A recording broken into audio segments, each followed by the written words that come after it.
Are introducing our first guest to the mystery line. On the screen behind me, I have Trina. Miss Trina is going to take us through a tragic incident that she experienced with the murder of her mother. And I want to first say thank you, Miss Trina, for talking with us. And we want to make sure that you're comfortable throughout this process. So if at any time you need to pause or you don't want to answer a question or whatnot, please feel free to stop us or we can end the interview. All right?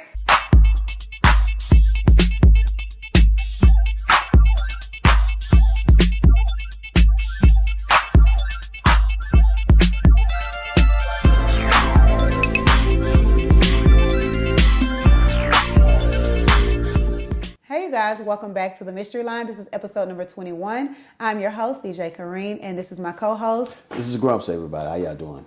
And we have Miss Trina Marshall on the screen behind us. We have brought her back to do a continuation of what we discussed in episode 20. And this will be part 2, the finale. So we just want to kind of discuss the court case and things like that to better get an understanding of how things progressed as far as the not guilty verdict. So Grumps is gonna... Yeah, not only that, but just to see, like, get more into her head of what she felt when certain things was actually said in the court and things that she found out about her mom. So yeah. That was very good. I'm proud of you. So listen, Trina, I went back, I watched it twice. And I was trying my best, just to watch it and not have any feels about it. But, initially you you feel something when you know something has happened right. To a woman. And so you actually listen to the story to see how this shit is all gonna play out, right? One of the things that stuck out to me was the spacing of the gunshot sounds. You remember that when they brought that up?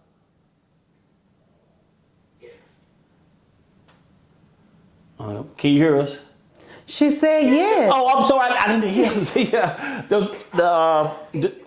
I'm sorry. So yeah, the spacing of the gunshot sounds. How it's almost like it's a few seconds in between each shot. And one of the, I think it was the prosecutor at that time, that one with that bad wig in that show. That wig was pulled all the way almost to her eyebrows. A helmet. Why is that wig all the way down there? But she said that part was kind of very interesting because she's supposed to have had the gun. Correct. So if she had the gun, then I could understand the spacing of it. But when he began to, because she has the gun, she pointed at him. That's one shot, then that's a tussle, and then you hear another shot go off, right? Mm-hmm. But when they went back and showed your mom, they initially said, "Oh, it's 3 shots," right? And then they said it could have been 4 shots. Mm-hmm. So I'm thinking about you and how you're processing. Okay, how many times was my mom really shot? Because of course the coroner could say, this is our investigation, this is what it shows, but as they're looking at this information, it's like, wait a minute. It could have been 4, and the last one could have been him shooting himself. To try and just, yeah. Mm-hmm. That's pretty much what the prosecutor said. The ME, I think she said 2, possibly 3, but I think he tried to say it was just 2 or something like that. And they also couldn't find one of the shell casings, but of course they let him come back to the house and clean up. So yeah, he had to find that other. So they allowed him back in the house of the murder scene with nobody with him to clean up.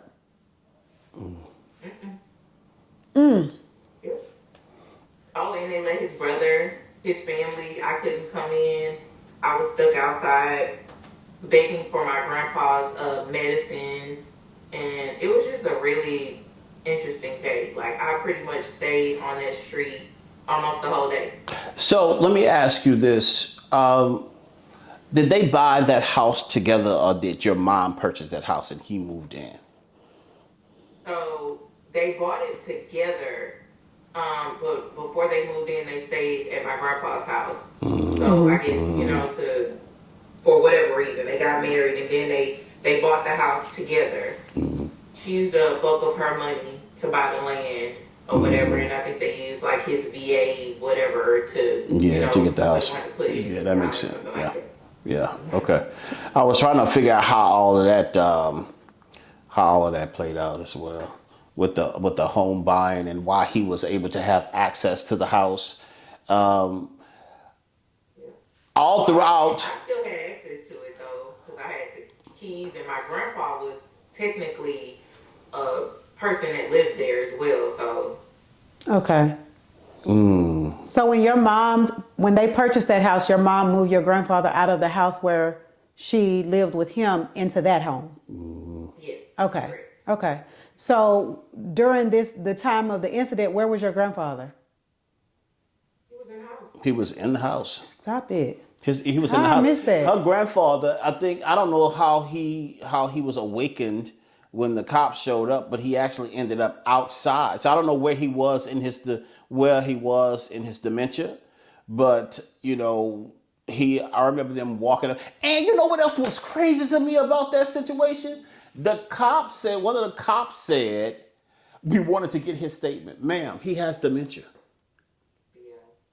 So I believe when he opened the doors in the garage and stuff for the officers, I think you can hear it in the body cam, them asking, is anyone else in the house? And that's probably when they went to go get or see what my grandpa was up. But he was definitely probably asleep when all this happened. Because it was like, 2 o'clock 2 or or something. 3 in the morning. Yeah. Yeah. So yeah. Just me. It was interesting because that fourth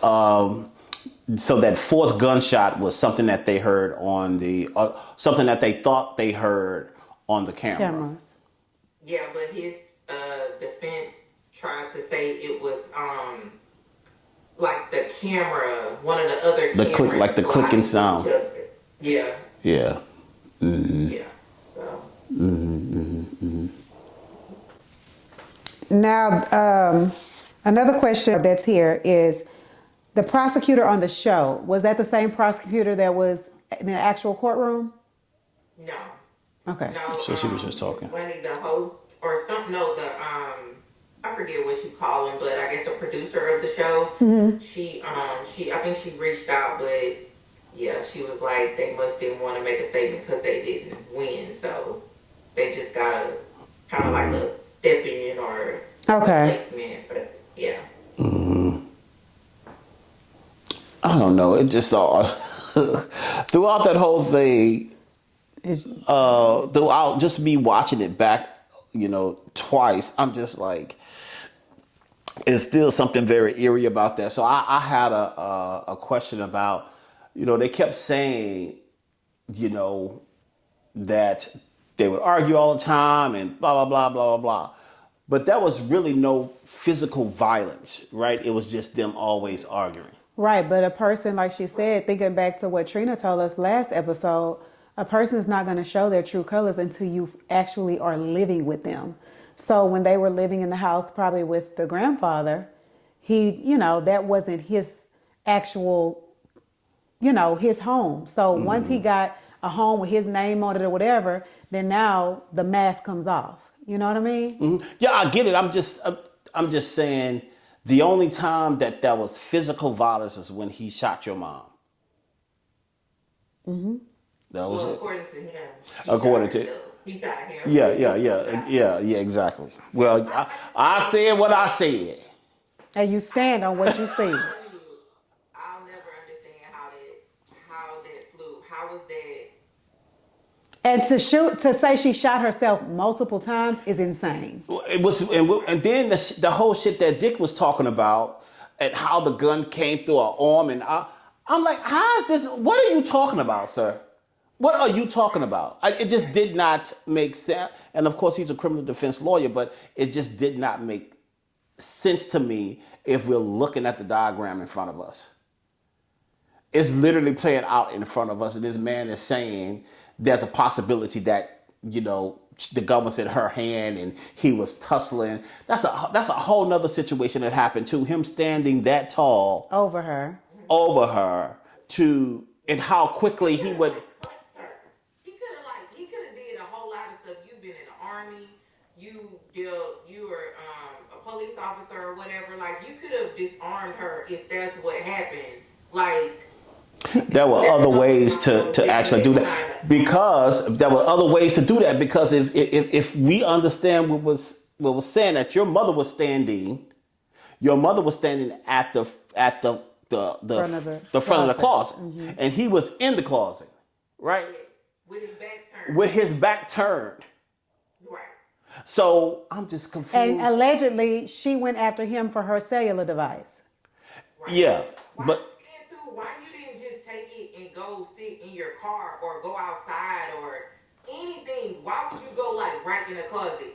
And then with that time frame, how was she asleep that fast? But you also have to think about too, even if someone took my cellular device, if you're saying I'm coming out of a state of being asleep, that's not the first thing that's going to pop in my head. Like, what made her wake up and all of a sudden say, gun. Oh my God, my phone...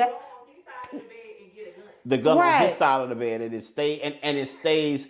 It just didn't make any sense to me. Like, so I'm just trying to picture your mom walking up on him with the gun, saying, "Give me my phone." And as Dick was talking, remember when Dick said, as he was talking, if your hand is so that particular gun has a trigger that is so light that if your hand is on the trigger, it's going to shoot. Mm-hmm. Right. So how is he so quick to turn around, turn her hand around, grab her around, so that she was able to shoot? It just did not. To me, it never made sense. It just did not make. And to shoot herself twice. Just did not. And is your mom left-handed or right-handed? Look, we playing detective here, y'all.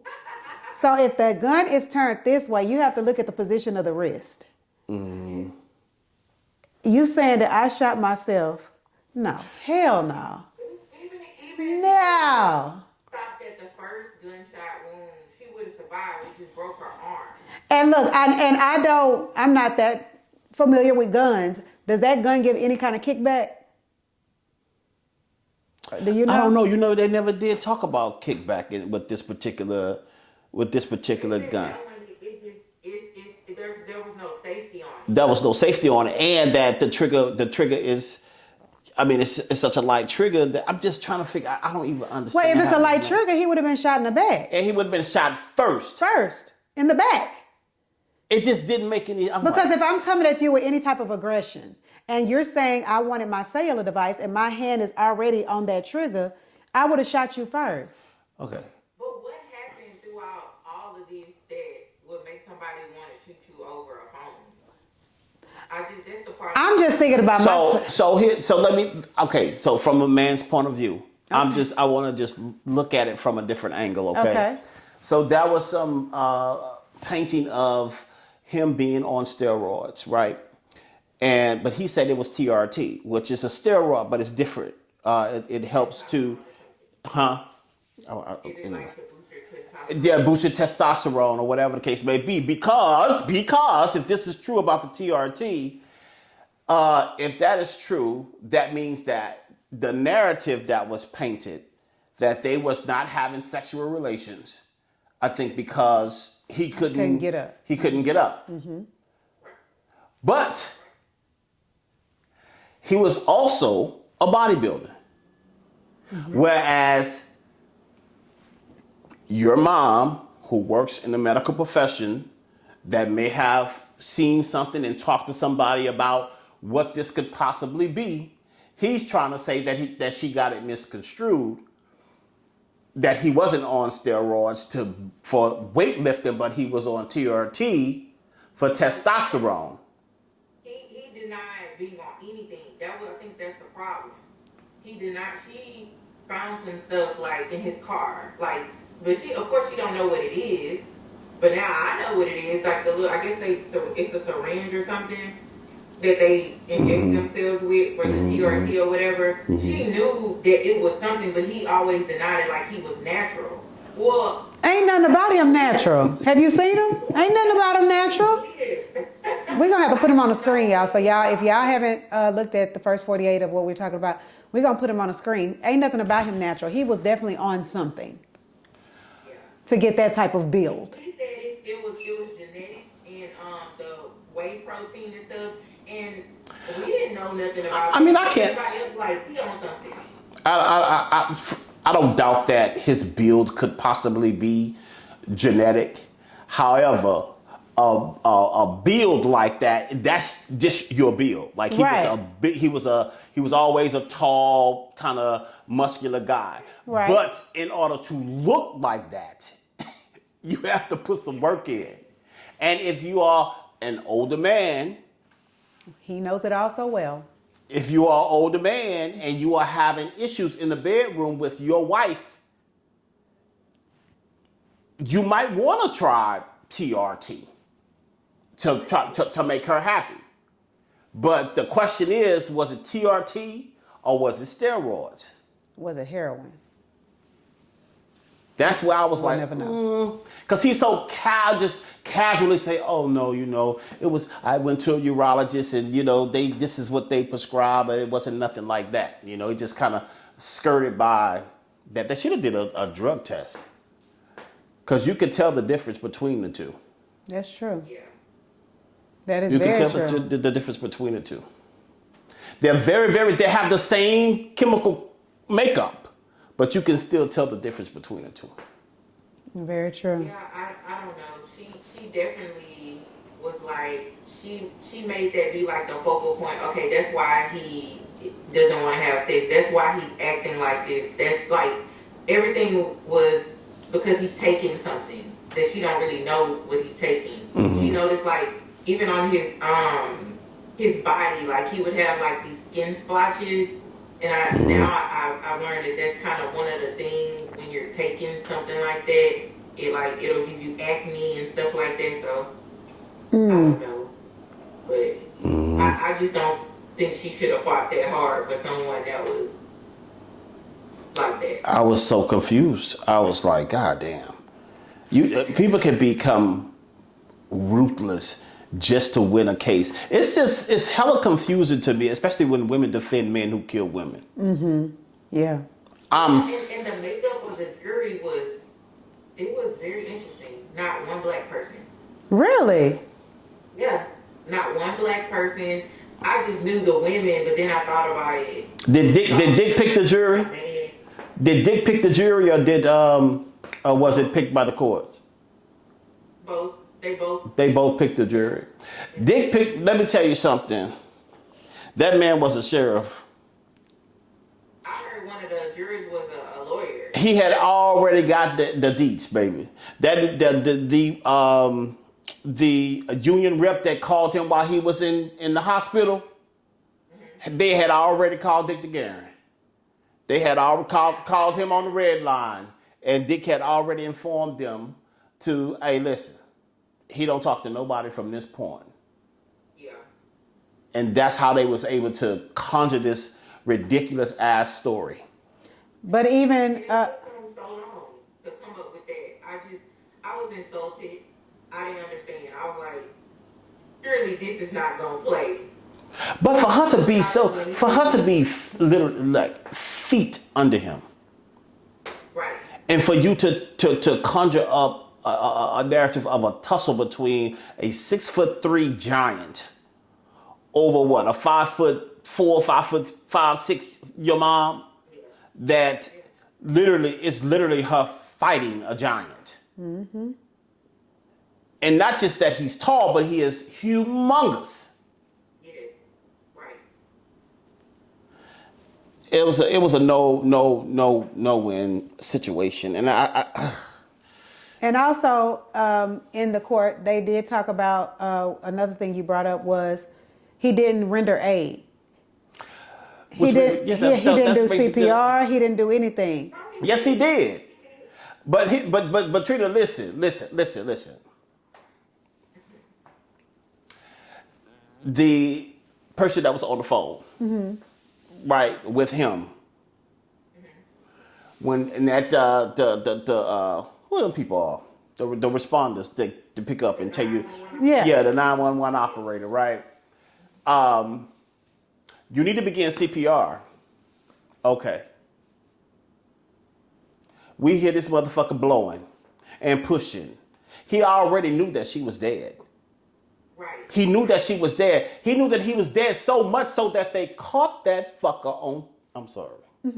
They caught him on tape holding his leg while the 911 operator is saying to him, sir, asking him, are you rendering rape? And he lied and said he was. He was walking around the fucking house. Regular. And as soon as the cops came, oh, my leg, sir. And then he started yelling. And then Dick Ugly ass talking about, oh, he was probably going into shock. This big Because he was a motherfucker murderer. Because he murdered his wife. not in that shock, but like I know what he's saying. anaphylactic shock. I know what he's I trying don't- to say. I don't think no, sir. They probably picked that big ass man. They probably picked that bullet out of him like they probably have to do no surgery on this motherfucker because he's a and then it's muscle too. Yep.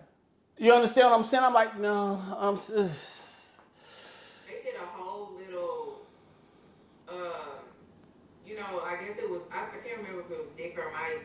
They were saying how the femur muscle, the femur bone or something, like all that, like, sir, we do not care. My mama not here. Like, what's going on? You know. Yeah. Which is very, and it's almost seemed like how he shot, because he shot himself in the leg. I just want to let y'all know that. Oh, I've been And through the way that. he shot himself in the leg was Strategic. Was So he- strategic in a way so that he wouldn't hit a main main artery. artery. Because he could have been shot in the fucking leg and killed himself. But that shot, the way he shot himself in the leg, allowed him just to have a wound and not that bullet to hit that organ. Yeah. And when he answered the phone, when he called 911, he just said shots fired. I'm like, are you on duty? Like, what is going on? Like, Another question that I kind of thought about, just out of curiosity, have you ever, or did you do any research on his previous marriages? Because it's public record to kind of. And I'm asking this because I have a relative that broke the law. And when he broke the law, there were people involved in what he did. And after the court case, he went through the docs and he reached out, which he wasn't supposed to, but he did, to some of the people to apologize for his actions, for scaring them or whatever.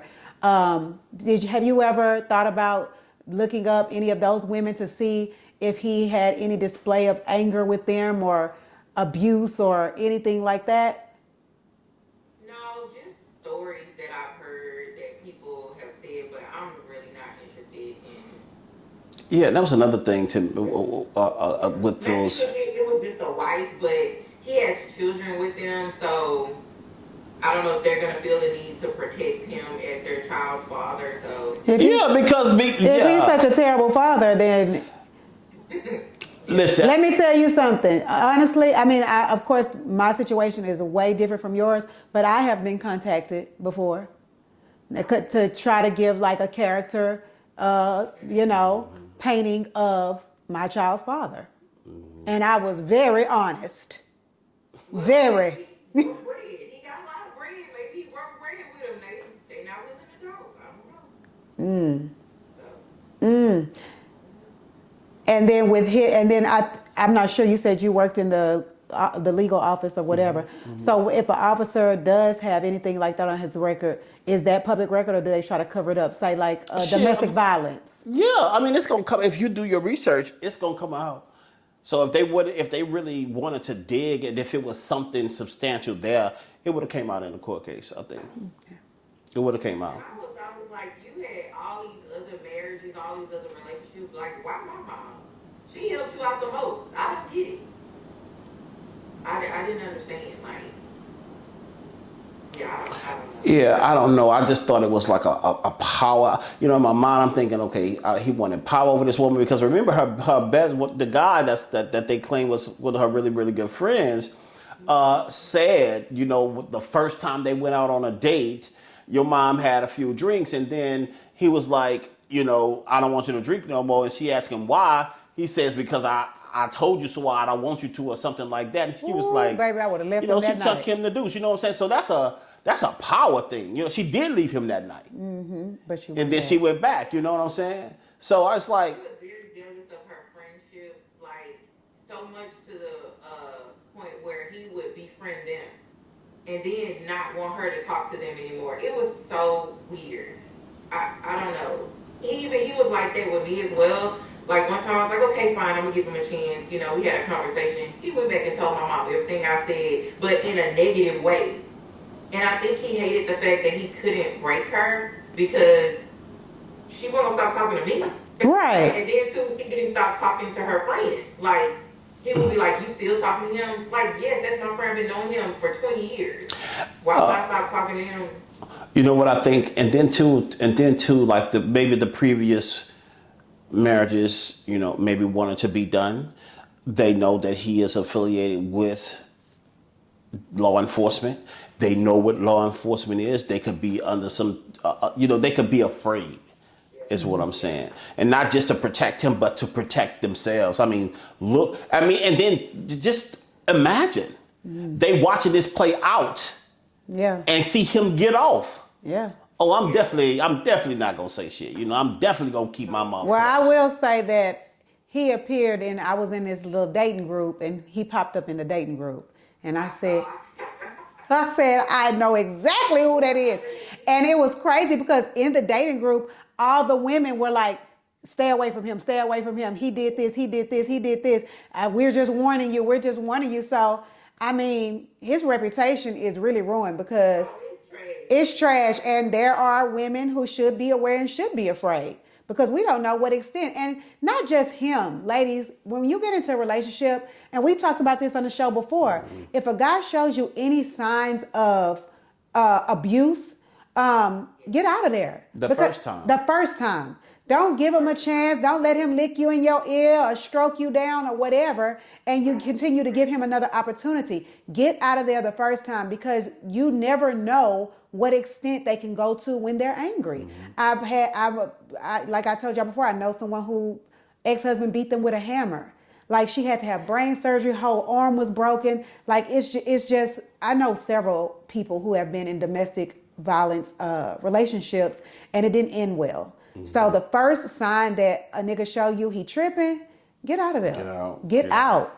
Like my mom, like, no, I'm not doing it. Like he was probably like, no, you gonna comply, and she's like, no, I'm not, really not. And then he was trying to treat it like a dictatorship. And like, then so that's another thing. But again, you know, he is in a place of authority. So the idea that your mother would rebut him, you know, that caused that, and I bet you too, right? Even if this nigga couldn't fuck no more, your mom wanted to go get her thing on or whatever the case may be, it was also that she defied him because he was in the position of authority. That's how he lived his life. That's what it was, and he ain't like it.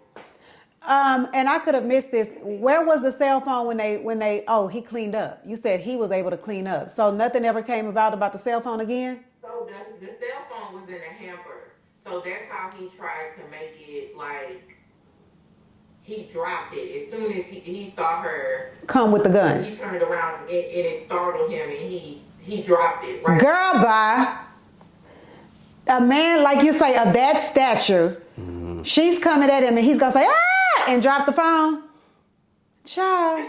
She fell asleep in 3 minutes. She was asleep. And I started thinking about it like when I'm asleep or when y'all asleep, when I got to get it together when I first wake up. I'm not going to wake up and charge at somebody, especially if I don't even know you have my phone. Listen, but even Yeah. So it's not that you can't fall asleep in 3 minutes, right? You can go into That's not what I'm saying. No, I'm just saying. I'm trying to make a point. You can go into rapid eye movement. It could be 3 minutes, but from the time that this motherfucker got the phone, went into the closet, did not make sense for Did them not to make say. sense. It just did not make sense. He came from the kitchen. The time he came from the kitchen and went in the room, he thought she had just came out the kitchen. Yeah, they really tried to work this, and they worked it. But I think that it was all strategic in how they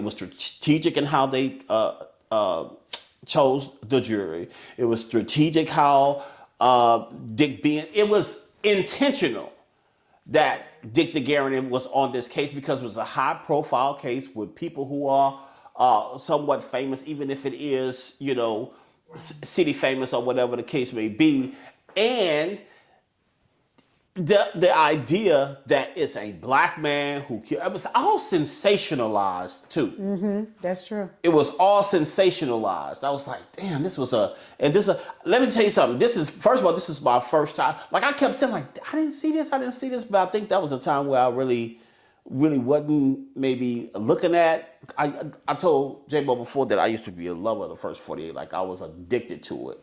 But there was a time when I just stopped watching it and I didn't even know this case was going on. So this is different. This isn't first 48. No, this is 48 hours. Yeah. It's 48 hours. Yeah, I said first 48 too. And the reason why, but I saw that it was 48 hours early, and the reason why I say that is because it's likened to the first 48. Right. Yeah. Yeah, it was tough. Again, thank you for talking to us again, because we'll never know. Unfortunately, we will never know. But one thing that I do pray is that he gets what he deserves, whether good or bad. I hope you get what you deserve, because no wrong deed goes unpunished. It does not. Whether it be 2 years, 5 years, 6 years, 10 years. Yeah. And the same way she went, that's how I want you to go.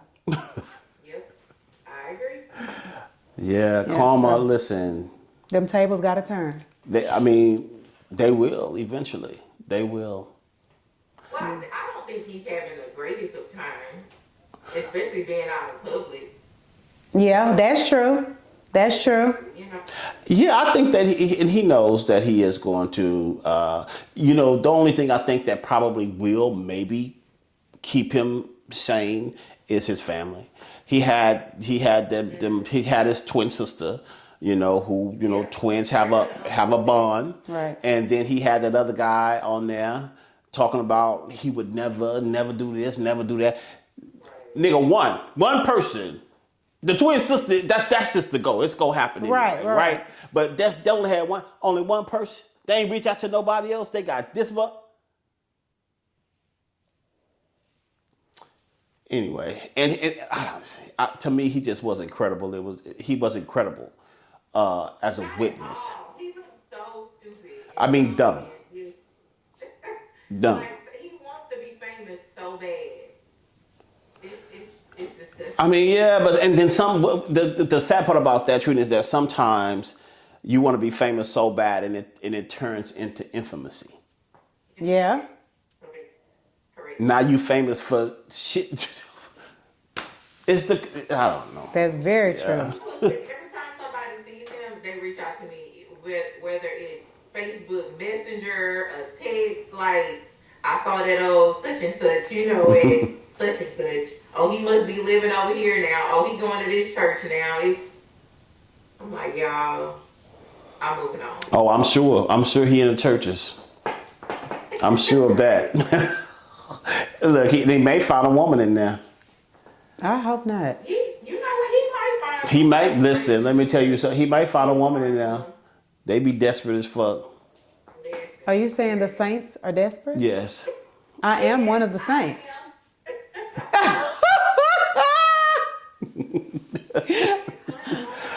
Listen, all saints ain't the same, but there are some saints up in there that want to be chosen.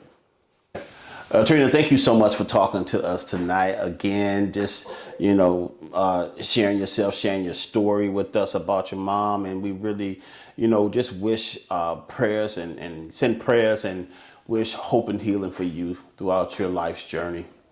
Yes. Thank you. Thank you, Trina. keeping my mom's name out there, even though it seems like nobody cared. But yes, I thank you guys as well. Oh, you're very welcome. Anytime. All right, Trina. See you later. All right, bye guys. Bye, guys. All right. So now that we have completed talking to Trina Marshall, we are going to move into the mystery line telephone. We had a few things to come through the line, so we're going to discuss them here, very brief. But I also want to encourage you guys, go watch the first. See, I keep saying the first 48. Watch 48 Hours. Yeah, 48 Hours. The episode of Patricia Marshall, and that man name is something. Renard Spivey. Spivey, yeah. His name is Renard Spivey, so that you can get a better understanding of our questioning and us trying to uncover. And if you have any input of your own, send it into the mystery line phone and we can discuss it. But let's jump right into the mystery line phone. So one of the questions that came through for this evening is robots replacing humans. Do you think it's a good thing or a disaster waiting to happen? I'll hand this off to my co-host. So I was looking at no, it wasn't a clip. It was actually a video from the guys with Earn Your Leisure. They have their latest episode on The Breakfast Club. Was very interesting because if you don't follow Earn Your Leisure, I mean, you're missing out on some really, really good stuff on how to come up. So they were actually talking about AI and robots replacing people, and I'm thinking she's coming from jobs, right? Okay, that's what I would assume. I would assume that she's coming from jobs, which is very, very scary because at the end of the day, anybody can be replaced. Yeah. I mean, they're already doing surgery by robot. So even doctors are not safe, and they're supposed to be the highest, right? So anybody can get the boot. Do I think that it's a disaster waiting to happen? For human life, yes. Yeah, and as I was going to say, for human life and how we operate as human, what we need as human beings, a job. And that's the standpoint I was going to come from. Safety. Too. So if robots are put into place, then it takes over the jobs that we need to be able to provide for ourselves and our families. Yeah. You know, even in just fast food industries, you now have a kiosk. Literally, you don't have to have nobody at the front desk. Front desk, at the register. You don't have to. The next thing you know, it's going to be machines making the hamburgers that y'all go get, not a human being. That y'all go get. You look like you've had a few yourself. And at the banks, you have ATM machines. Some of the banks don't even have tellers anymore. You go in and you virtually are talking to someone. Yeah, you're talking to somebody from home. Yes, or Pakistan somewhere. Yeah. So I think that it would be dangerous as far as, like I said, us being able to actually go in and do a job to earn money to buy the bare necessities and keep a roof over our head. And I think it's going to affect us as human beings as well, because we need human connection. Old people who live their lives at the bank. You know the old people that go to the bank every day. Like the lady that was holding up the line in Walgreens writing her check today. Go to the bank every day or go to the bank every week. There are people who do things like that for human connection. So when you're taking human connection away, then what really happens to the human psyche? So yeah, I think it's a disaster waiting to happen. I also think that it's a way for life to progress. It's like I can't say it's a win-win situation, but it's an inevitable situation, because regardless if we want it to happen or not, it's going to happen. I also think, what about a way to control us and to keep more control on the things that we have going on in our lives? That's true. And it could possibly parlay into that as well. Yeah. So hope that answers your question, and we're going to move on to the next. This is not an actual question. It's more of, I guess, opinion. So we had someone write in a while back who had met an individual spent about a year with this person. This person was very consistent until they were deployed they're in the military, they were deployed, and then they relinked with someone from their hometown and then kind of put this person to the side. So this individual is just, like I said, the mystery line is a no judgment zone, number one. And if you choose to just write in because you want to, talk, like you said, people need human connection. Not everybody has a crap load of friends or people that they feel comfortable reaching out to.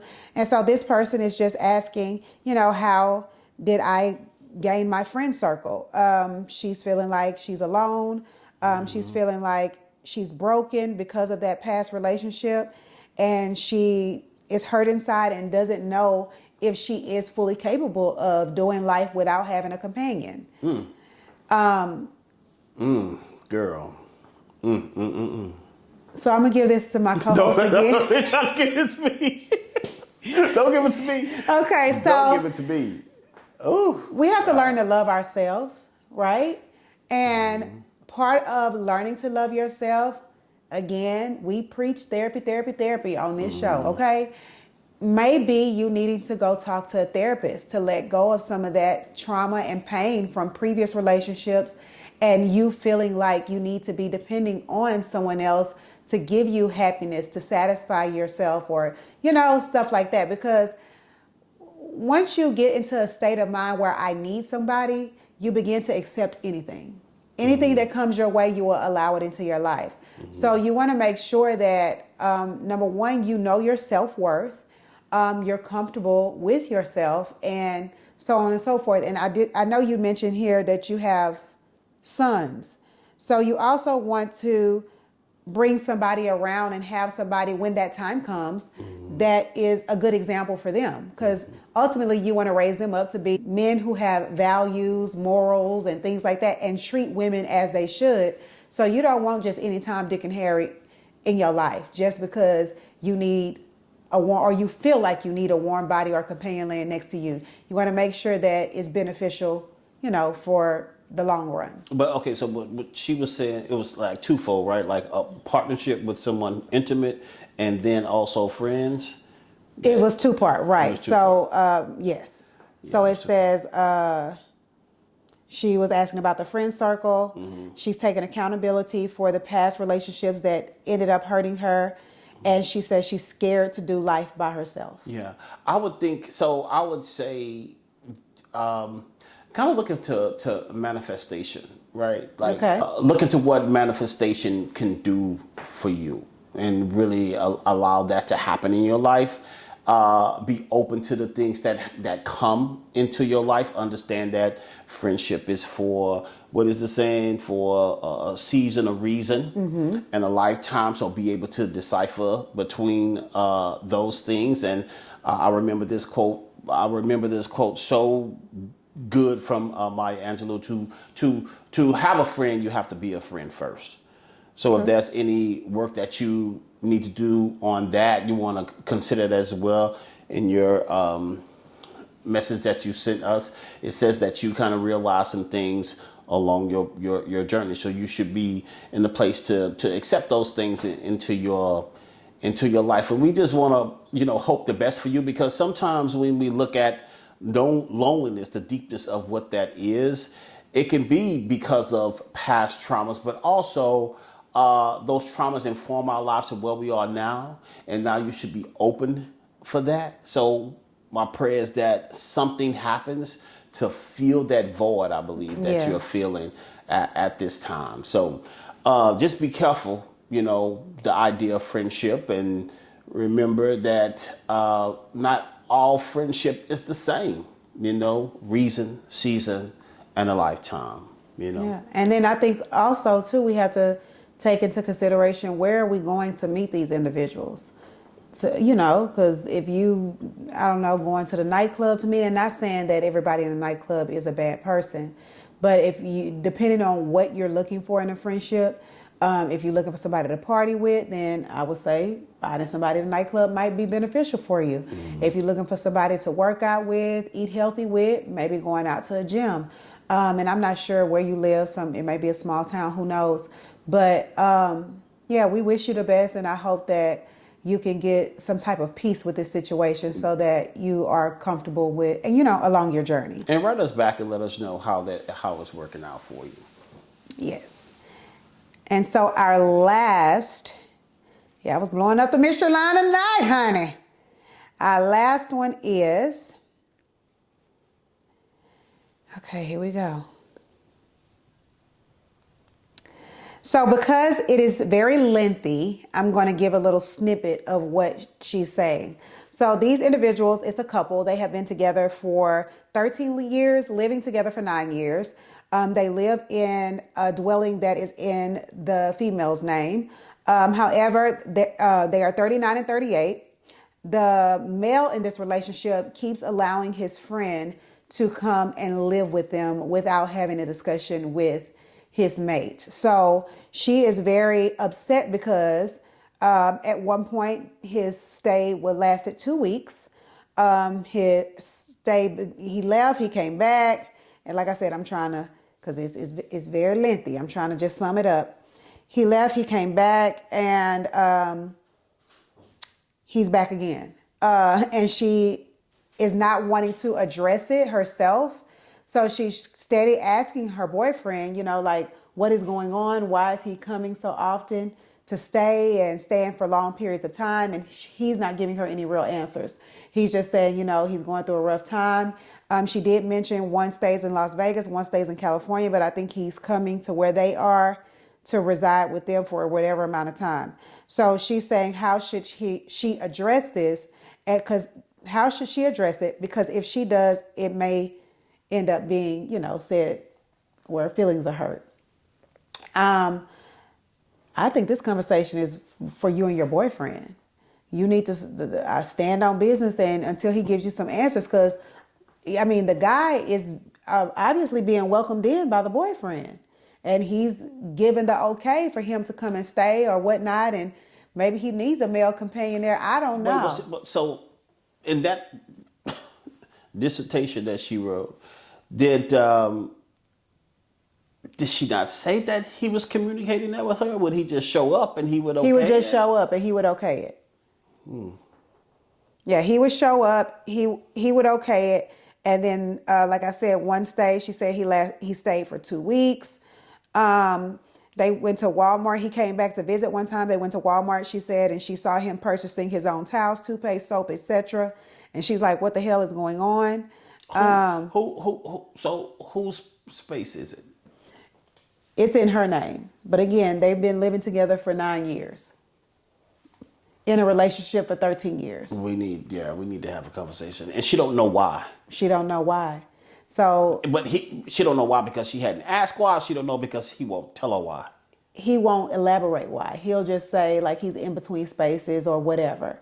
But I think, or you could have a come to Jesus with everybody involved in the room. Listen. Everybody sitting in the room together. We all gonna come to the table. We all gonna come to the table and figure out what is going on. We all gonna come to the table. Because she's finding herself, she did say she's finding herself having to, not be comfortable when she's walking around her own house because you have somebody else there, so you gotta, put on extra clothes or whatnot. So yeah, I think you should have a come to Jesus meeting with everybody. If he's not giving you the answers that you want, then yeah. I just think it's very disrespectful to be in someone, to have been in a relationship with someone for 9 years, living together for 9 years, being in a relationship with them for 13 years, and not have a conversation about what's going on. Yeah, I think it's very disrespectful as well. It's confusing to me. What is going on? Or you can make it real uncomfortable. Put a camera in the living room. I can't stand when people have cameras in their living room or they den and whatnot, and put a camera in and make it uncomfortable for them. You already know how I feel about that shit. That is intrusive. And you say they play the game in there and he's on the couch watching him play the game. Watch them while they doing all that. Listen. Make it uncomfortable for them. And listen, and call them in the room and just ask them a random question and make sure have it on the screen. Yeah, make sure it's a camera you can talk through. What y'all doing? No, I'm just joking. But seriously, I do feel like you should have a meeting and have everybody in the room because something is being said to him that's not being told to you, that makes him feel comfortable enough to come with his bags and stay for a pretty lengthy time. So that would be my suggestion.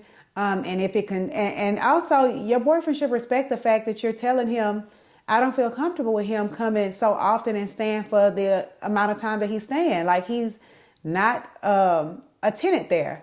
So that would be my suggestion to you. But we have talked about a lot. We did part 2 of the Patricia Marshall and Renard Spivey case. Again, I would encourage those who want to dig deeper and look at the show. It is 48 hours, not first 48. So I stand corrected. It's 48 hours. We also took several things in tonight. You can find that on YouTube. Yes, you can find it on YouTube. The whole episode is on YouTube. Yes, it is. Thank you. So that wraps up episode 21. We want to always reiterate that the mystery line is available for you to leave voicemails, text message. It goes live every Thursday, 7 p.m. Central Standard Time. The phone number is 346-631-6449. Again, that number is 346-631-6449. I also want to say that some of the things that you hear on the show are strictly our opinions.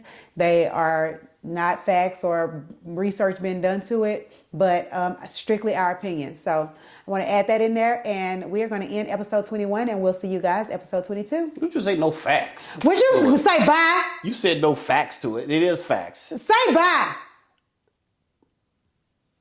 Bye, y'all. It is facts. It's facts. It's our facts. It's our truth. So there's facts to it. It may not be, Opinions vary. A person's Opinions truth. vary. But I'm not saying it's a lie, but opinions vary. Yeah. This is true. They do vary. They do. You're right. Y'all have a good night. And what's wrong with this thing right here? What's wrong with that? Nothing. You see Trina, don't you?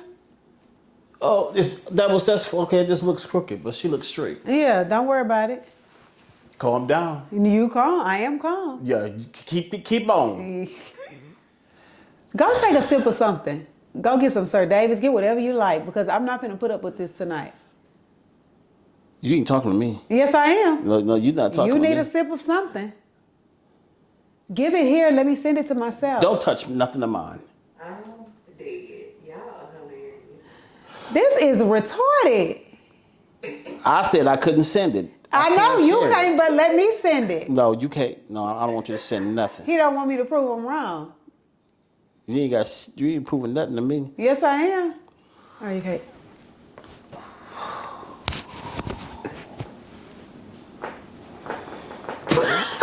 What was that? Gas? No. Come on. Who's calling it? Who's calling it?